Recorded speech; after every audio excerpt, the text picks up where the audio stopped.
En ce nom, les lépreux sont purs. En ce nom, les boiteux marchent. Ce nom, c'est Jésus. Il y a un nom, il y a un nom, il y a un nom. Ce nom vient du ciel. Ce nom fait des merveilles. Ce nom, c'est Jésus. En ce nom, les aveugles voient. En ce nom, les lépreux sont purs. En ce nom, les boiteux marchent. Ce nom, c'est Jésus. Il y a un nom, il y a un nom, il y a un nom. Ce nom vient du ciel. Ce nom fait des merveilles. Ce nom, c'est Jésus. Il y a un nom, il y a un nom, il y a un nom. Ce nom vient du ciel.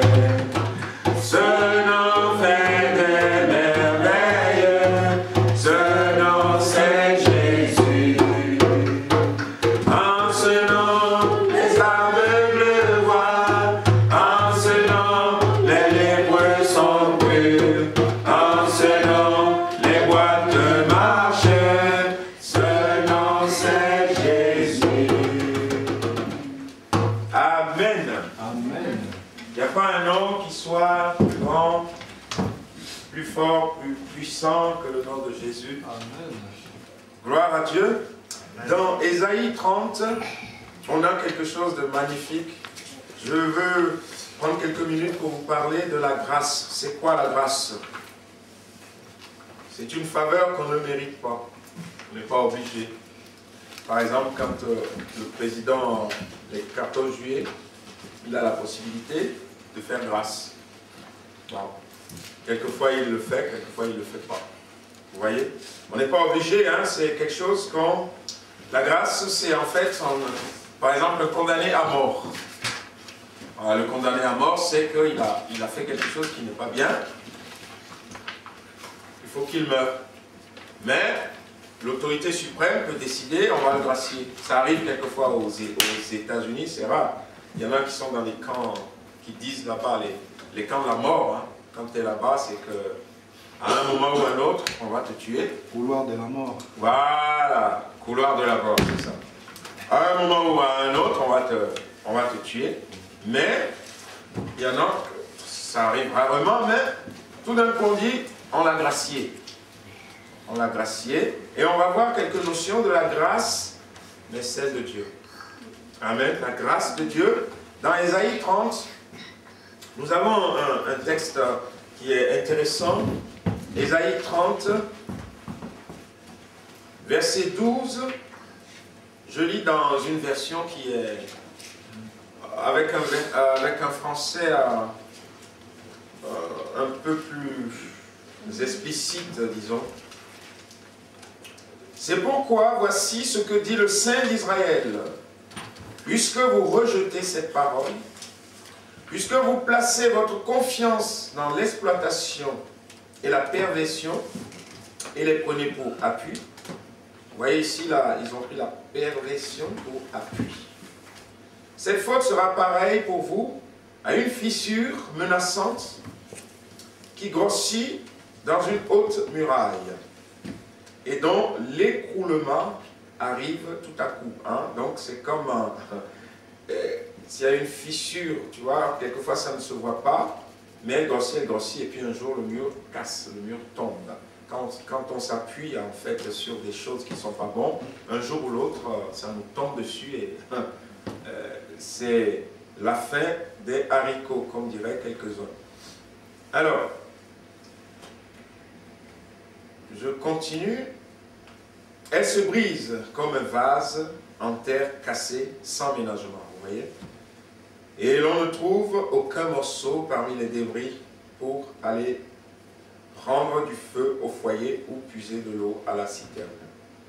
En effet, voici ce qu'avait dit le Seigneur l'Éternel, le Saint d'Israël. Alors le conseil que Dieu leur avait donné on va le lire, avant qu'eux, ils ont choisi de s'appuyer sur toutes sortes de choses terribles, dont la perversion. C'est dans le retour à moi et le repos que sera votre salut, dans le retour vers Dieu. C'est dans le calme et la confiance que sera votre force, mais vous ne l'avez pas voulu. Vous avez dit, nous nous enfuirons à cheval, c'est pourquoi vous vous enfuirez.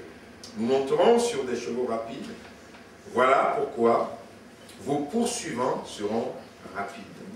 1 millier fuira à la menace d'un seul.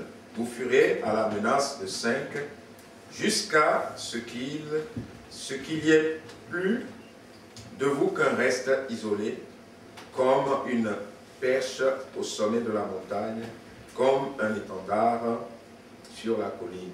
Donc, quand ils ne s'appuient pas sur le Seigneur, et que l'ennemi vient, eux ils ont dit, on va se débrouiller, on va fuir, on va faire quoi que ce soit, mais Dieu dit, mais vos ennemis seront beaucoup plus rapides pour vous atteindre si vous ne vous appuyez pas sur moi. Donc c'est un peu l'image de ce qui se passe, mais ce qui est intéressant c'est le verset 18. Regardez Dieu. Voilà, des gens qui ne veulent rien savoir de lui, il les a exhortés, il les a encouragés. Et au verset 18, on est étonné. Cependant l'Éternel n'attend que le moment de vous faire grâce. C'est pourquoi il se lèvera pour vous manifester sa compassion. En effet, l'Éternel est un Dieu d'équité. Heureux tous ceux qui comptent sur lui. J'ai été bouleversé, moi, par ces paroles. Cependant, je désire encore vous faire grâce. Attends, je dis, mais c'est quel Dieu ça?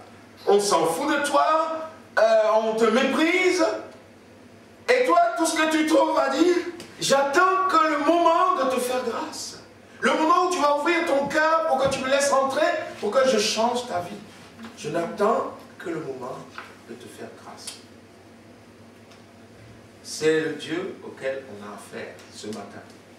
Ce n'est pas un Dieu qui veut nous condamner, ce n'est pas un Dieu qui veut nous punir, ce n'est pas un Dieu qui veut mettre un gros joug sur nous pour que ça soit difficile à porter, non. C'est un Dieu qui veut nous faire grâce. Est-ce que vous voulez la grâce ce matin, bien-aimés? Oui. Vous voulez qu'il vous fasse grâce ce matin? Il y a une femme, jadis, à qui on a fait grâce. Et cette grâce a été pour elle quelque chose d'extraordinaire. Cette grâce a bouleversé sa vie. Et bien aimé, si vous laissez le Seigneur venir dans vos cœurs, dans vos vies, c'est la même chose qui va se produire. La même grâce qui va déferler sur votre vie. Cette femme a été visitée. On va lire un petit peu son histoire et au travers de son histoire, on va voir quelques points de la grâce de Dieu. Son histoire est magnifique.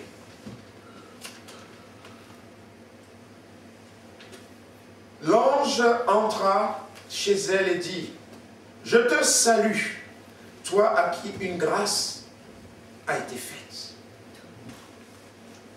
Le Seigneur est avec toi. » Troublée par ces paroles, Marie se demanda ce que pouvait signifier une telle salutation. L'ange lui dit, « Ne crains point, Marie, car tu as trouvé grâce devant Dieu. » C'est dans Luc 1, pour ceux qui le cherchent, verset 28. « Et voici, tu deviendras enceinte, et tu enfanteras un fils. Tu lui donneras le nom de Jésus. Il sera grand, et sera appelé Fils du Très-Haut. Et le Seigneur Dieu lui donnera le trône de David son père, et il régnera sur la maison de Jacob éternellement, et son règne n'aura point de fin. » Marie dit à l'ange, « Comment cela se fera-t-il, puisque je ne connais point d'homme ?» L'ange lui répondit, « Le Saint-Esprit viendra sur toi, et la puissance du Très-Haut te couvrira de son ombre. C'est pourquoi le Saint-Enfant qui naîtra de toi sera appelé Fils de Dieu. » Amen.